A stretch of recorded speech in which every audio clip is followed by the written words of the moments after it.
63%?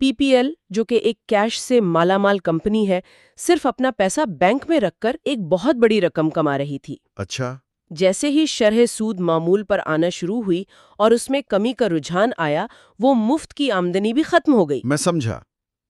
تو یہ ایک طرح کی غیر فعال آمدنی تھی جس کے سب عادی ہو گئے تھے، لیکن یہ کبھی بھی پائیدار نہیں تھی۔ جی بالکل، اور یہ کوئی ایک مہینے کی کہانی نہیں ہے، بلکہ ایک مستقل رجحان ہے۔ تو کیا ہمیں دوسری سہ ماہی کے اعداد و شمار میں بھی یہی نمونہ نظر آتا ہے؟ جی بالکل وہی نمونہ ہے۔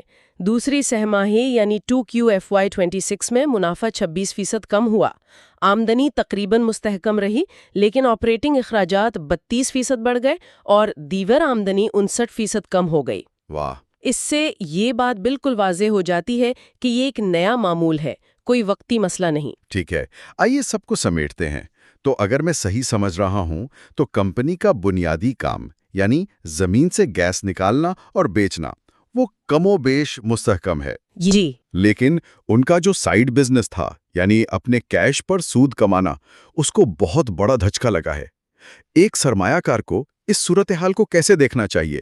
کیا یہ خطرے کی گھنٹی ہے؟ یہ ایک بہت اہم سوال ہے اور اس کا جواب اس بات پر منحصر ہے کہ آپ کس قسم کے سرمایہ کار ہیں۔ آئیے اس کے مثبت اور منفی پہلوؤں کو دیکھتے ہیں۔ ضرور۔ مثبت پہلو یہ ہے کہ کمپنی کے بنیادی آپریشنز اب بھی بہت مضبوط ہیں۔ ان کا آپریٹنگ مارجن تقریباً 47% ہے، جو کہ بہت اچھا ہے۔ 47%؟ جی، یہ ابھی بھی ایک بہت منافع بخش کمپنی ہے۔ یہ کوئی آپریشنل ناکامی نہیں ہے۔ ٹھیک ہے، یہ تو اچھی خبر ہے۔ اور منفی پہلو؟ منفی پہلو یہ ہے کہ آمدنی میں ہلکی سی کمی ہے، دیگر آمدنی کا سہارا ختم ہو گیا ہے، اخراجات بڑھ رہے ہیں اور ٹیکس کا بوجھ بھی بڑھ رہا ہے۔ ان سب کے نتیجے میں ان کا خالص منافع کا مارجن 45% سے کم ہو کر 33% رہ گیا ہے۔ 45 سے 33%؟ جی ایک بہت بڑی کمی ہے۔ جی بہت بڑی۔ اس گفتگو میں سرکولر ڈیٹ یعنی گردشی قرضے کا مسئلہ بھی تو سامنے آتا ہے نا؟ بالکل۔ اگر ان کا سب سے بڑا گاہک یعنی حکومت پاکستان ان سے گیس خریدتی ہے لیکن وقت پر ادائیگی نہیں کرتی تو اس کا براہ راست اثر ان کے کیش پر پڑتا ہے جس پر وہ دیگر آمدنی کما رہے تھے۔ بالکل درست، یہ ایک دوہرا دھچکا ہے۔ دوہرا دھچکا کیسے؟ ایک طرف آپ کا کیش فلو رک جاتا ہے جس سے روزمرہ کے کام متاثر ہوتے ہیں، دوسری طرف وہی پیسہ جس سے آپ اربوں روپے کی دیگر آمدنی پیدا کر رہے تھے اب وہ حکومت کے پاس پھنسا ہوا ہے۔ تو مطلب ایک حکومتی پالیسی کا مسئلہ پی پی ایل کے منافع پر اس طرح اثر انداز ہوتا ہے جس کا بہت سے لوگوں کو اندازہ بھی نہیں ہوتا۔ جی بالکل۔ تو اگر میں ایک سرمایہ کار ہوں تو مجھے صرف آپریشنل کارکردگی پر ہی نہیں بلکہ میکرو اکنامک عوامل جیسے شرح سود اور حکومتی پالیسیوں پر بھی گہری نظر رکھنی ہوگی، اور ان چیزوں پر تو پی پی ایل کا کوئی کنٹرول نہیں ہے۔ آپ نے بالکل صحیح نتیجہ نکالا ہے۔ پی پی ایل کے منافع میں کمی 3 چیزوں کا مجموعہ ہے: مالیاتی آمدنی کا معمول پر آنا، لاگت میں اضافہ اور ٹیکسیشن۔ طویل مدتی سرمایہ کاروں کے لیے یہ جاننا اہم ہے کہ کمپنی کا بنیادی کام اب بھی مضبوط ہے، لیکن بیرونی عوامل کا اثر بہت بڑھ گیا ہے۔ یہ سب ہمیں ایک بہت بڑے اور دلچسپ سوال کی طرف لے جاتا ہے۔ ایک طرف دیگر آمدنی پر انحصار اور اس کا ختم ہونا، اور دوسری طرف تلاش کے اخراجات میں 71% کی بڑی کٹوتی۔ ایسا لگتا ہے کہ ان دونوں چیزوں کا آپس میں کوئی تعلق ہے؟ جی تعلق تو ہے۔ تو کیا پی پی ایل ایک بڑی اسٹریٹجک تبدیلی کے دہانے پر ہے؟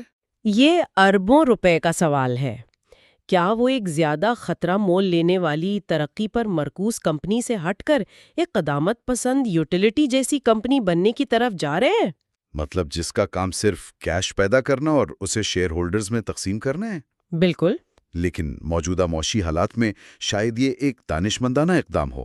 اربوں روپے خشک کنوؤں کی کھدائی میں ضائع کرنے سے بہتر ہے کہ شیئر ہولڈرز کو یقینی منافع دیا جائے۔ ہاں یہ بھی ایک نقطہ ہے۔ اور انہوں نے مشکلات کے باوجود 4 روپے فی شیئر عبوری منافع کا اعلان بھی کیا ہے، جو سرمایہ کاروں کو خوش رکھتا ہے۔ مختصر مدت کے لیے یہ بالکل دانشمندانہ ہے۔ یہ فوری طور پر منافع کو بڑھاتا ہے اور ڈیویڈنڈ کو سہارا دیتا ہے۔ لیکن تیل اور گیس کا کاروبار ختم ہونے والا کاروبار ہے۔ اگر آپ نئی تلاش نہیں کریں گے تو آپ کے ذخائر آخرکار ختم ہو جائیں گے۔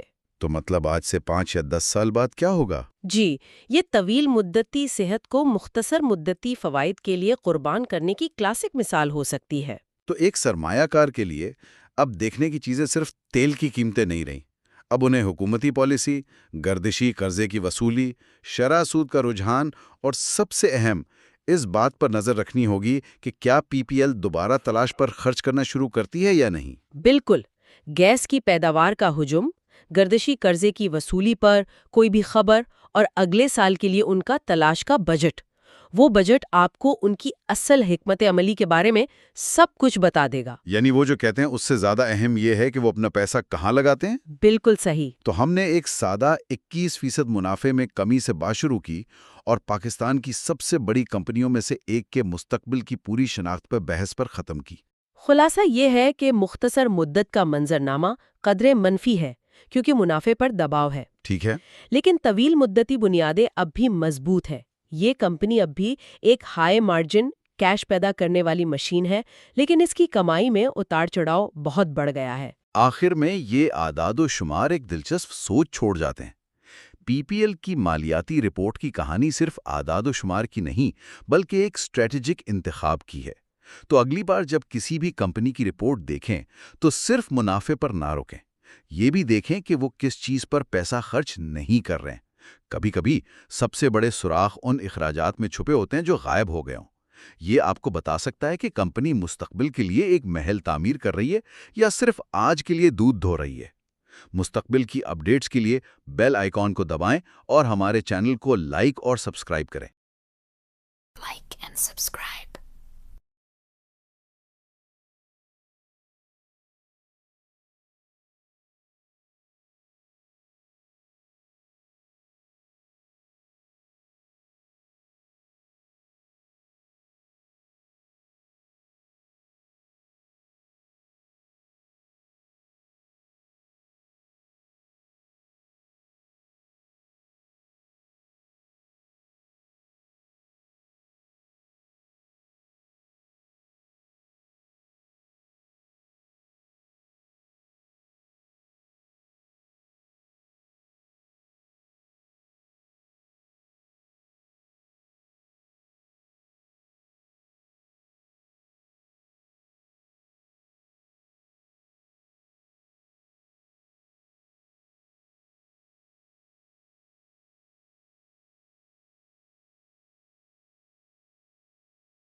Like and subscribe.